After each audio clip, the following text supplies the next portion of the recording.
یہ تھانے دار اور یہ وہ اس طرح کے ٹرمز ڈیوائز کر رہے ہیں. آپ ذرا قرآن تو پڑھ کے دیکھیں. قیامت کے دن اللہ نے اپنا نام کیا رکھا ہوا ہے؟ للہ الواحد القہار. لمن الملک اليوم للہ الواحد القہار. آج کے دن کس کی بادشاہت ہے؟ اس اکیلے قہار کی جو سب پہ چھایا ہوا ہے. سورۃ المومن میں آتی ہے آیت جسے سورہ غافر بھی کہتے ہیں. پھر صحیح بخاری میں حدیث ہے, نبی صلی اللہ علیہ وآلہ وسلم ایک چوراہے سے گزرے, کچھ اصحاب جو ہیں وہ ہنس رہے تھے.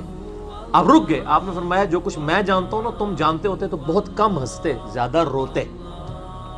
تو نبی علیہ السلام کا تو مبارک زندگی میں تو بڑی سنجیدگی ہے.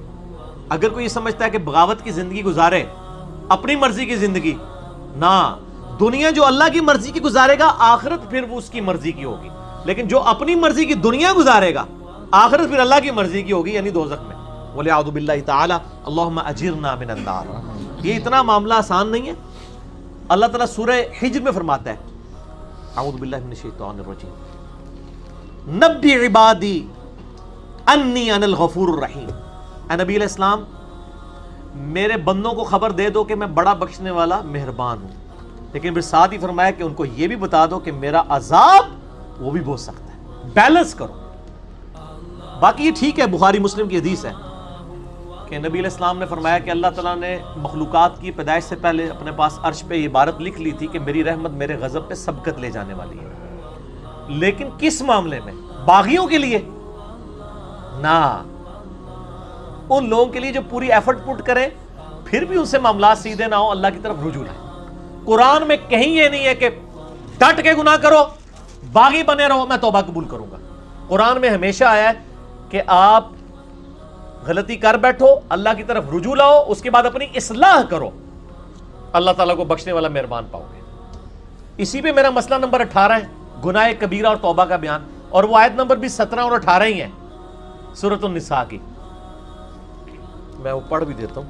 اعوذ باللہ من الشیطان الرجیم, بسم اللہ الرحمن الرحیم. انما التوبۃ علی اللہ, اللہ کے ذمہ ہے ان لوگوں کی توبہ قبول کرنا. کن لوگوں کی توبہ؟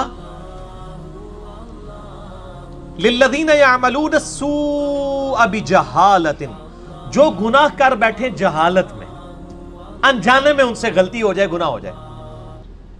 ثم یتوبون من قریب, اس کے بعد فوراً توبہ کر لیں کہ یا اللہ غلطی ہوگی.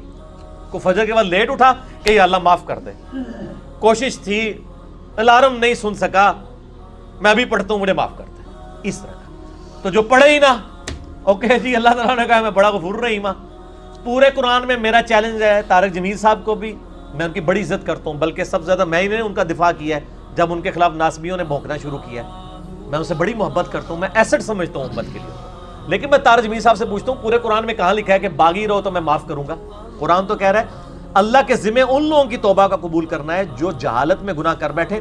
ثم یتوبون من قریب, اس کے بعد فوراً توبہ کر لیں.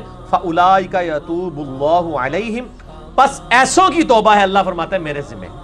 وکان اللہ علیما حکیما, اور اللہ تعالیٰ علم والا اور حکمت والا ہے. علم ہے اس کے پاس, لیکن اس کی حکمت ہے, ڈیل دیتا ہے کہ چلو توبہ کر لیں گے. اور اگلی آیت, وَلَيْسَتِ التَّوْبَةُ, اور اس کی تو کوئی توبہ قبول نہیں ہوگی. یہ میں نہیں کہہ رہا ہوں طاہر جمیل صاحب, یہ اللہ کہہ رہا ہے. لِلَّذِينَ يَعْمَلُونَ السَّيِّئَاتِ, جو کہ گناہ کرتا ہے, حَتَّى إِذَا حَضَرَ أَحَدَهُمُ الْمَوْتِ, یہاں تک کہ جب اس کی موت کا وقت آ جاتا ہے, قَالَ إِنِّي تُبْتُ الْآنَ, وہ کہتا ہے یا اللہ میں اب توبہ کرتا ہوں. وَلَلَّذِينَ يَمُوتُونَ وَهُمْ كُفَّارٌ, اور نہ ہی ان کی توبہ قبول ہوگی جو کفر کی حالت میں مرے. یعنی وہ پہلے مسلمانوں کا ذکر ہو رہا ہے, کافروں کو اللہ نے الگ کر دیا ہے.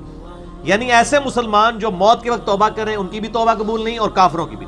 اولئک اعتدنا لهم عذابا الیما, ایسے لوگوں کے لیے ہم نے دردناک عذاب تیار کر رکھا ہے. اللہم اجرنا من النار, اللہم اجرنا من النار, اللہم اجرنا من النار. اللہم من احییتہ منا فاحیہ علی الاسلام, ومن توفیتہ منا فتوفہ علی الایمان. تو یہ تو دیکھ لیں, یہ تو قرآن کی ڈاکٹرائن ہے. آپ اس کو تھانے داری والی معاملہ کہہ رہے ہیں اور یہ کر رہے ہیں. باقی ٹھیک ہے کہ اگر ایک بندہ گناہگار ہے آپ اس کو یہ کہیں کہ توبہ کر کے اللہ کی طرف آؤ. وہ 99 قتل والا واقعہ بھی ہے نا بخاری مسلم میں, ہم نہیں کہہ رہے مایوسی پیدا کریں، لیکن ہم کہہ رہے ہیں خام خواہ لوگوں کو امیدیں بھی نہ دلائیں. اور جو سیدنا علی کا قول ہے کہ انسان سویا ہوا ہے جیسے ہی مرے گا جاگ اٹھے گا، اوہ یہ کیا ہو گیا، اینا نہ ہو جائے، کام نہ پا دے. ڈرانے میں ہی عافیت ہے نا. اور آپ کا ڈر کا غلبہ ہی ہوگا تو تب آپ گناہوں سے بچیں گے، صرف خوشخبریوں سے نہیں بچیں گے. ٹھیک ہے، میں آپ سے کہتا ہوں اگر دنیا میں یہ آفر کی جائے اللہ کی طرف سے کہ جو مرضی یاشی کرو، عذاب کوئی نہیں ہوگا لیکن جنت نہیں ملے گی، سارے کہنے کے جنت ہی کئی لوڑ آتی ہے، جنت بنا لینا. پریکٹیکل چیک کر لیں. اور اس کے بدلے میں اگر یہ بات کی جائے کہ جی آپ دنیا میں اللہ کی تابع فرمان بن کے رہو، ادروائز آپ کو دوزخ میں جھونک دیا جائے گا، کوئی بچت نہیں ہوگی، تبھی لوگ اللہ کی طرف آئیں گے. آپ اگر یہ بھی لالچ لوگوں کو دیں کہ نیک عمال کرو گے تو جنت ملے گی، برے عمال کرو گے تو کچھ نہیں ہوگا، کوئی نہیں کرے گا جب تک آپ ڈر نہیں. اور یہ نیک بندوں کی اللہ نے نشانی بتائی ہے، وہ دعا کرتے ہیں ربنا اصرف عنا عذاب جہنم ان عذابها کان غراما. سورۃ الفرقان میں جو مسئلہ 120 ہے، اہل ایمان کی 12 خصوصیات، میں نے پورا لیکچر ریکارڈ کروایا. ایک خصوصیت یہ کہ وہ دعا کرتے ہیں اے اللہ ہم سے دوزخ کا عذاب پھیر دے، وہ تو ہمارے گلے کا پھندا بن چکا ہے، لٹکتی تلوار ہے. اہل ایمان تو ہر وقت ڈرتے رہتے ہیں. اللہم اجرنی من النار کیوں وظیفہ تعلیم کیا گیا ہے. جامعہ ترمذی میں حدیث ہے سیدنا عثمان جن کو 3 دفعہ جنت کی بشارت ملی ہے، جب قبرستان جاتے تھے اتنا روتے تھے کہ داڑھی آنسوؤں سے تر ہو جاتی تھی. لوگ کہتے تھے یہ کیا؟ تو ہم نے کہا میں نے نبی علیہ السلام سے خود سنا ہے کہ قبر آخرت کی منزلوں میں سے پہلی منزل ہے، جس کی یہ منزل کامیاب ہوئی اس کی اگلی آسان ہوتی چلی جائیں گی، اور جو اس میں پھنس گیا اس کی اگلی مشکل در مشکل ہوگی. تو حضرت عثمان کو سمجھ آ گئی تھی یہ تھانے داری والا کنسیپٹ جو آپ نے اس کو نام دیا. ہم تو تھانے داری نہیں کہتے، ظاہر ہے خدا نے دنیا بنائی ہے اور وہ اسٹیبلش کرنا چاہتا ہے کہ لوگ میرے تابع فرمان ہوں. گنڈا گردی کرنے کے لیے تو اس نے دنیا نہیں بنائی ہے. تو یہ بڑا کریٹیکل ایشو ہے.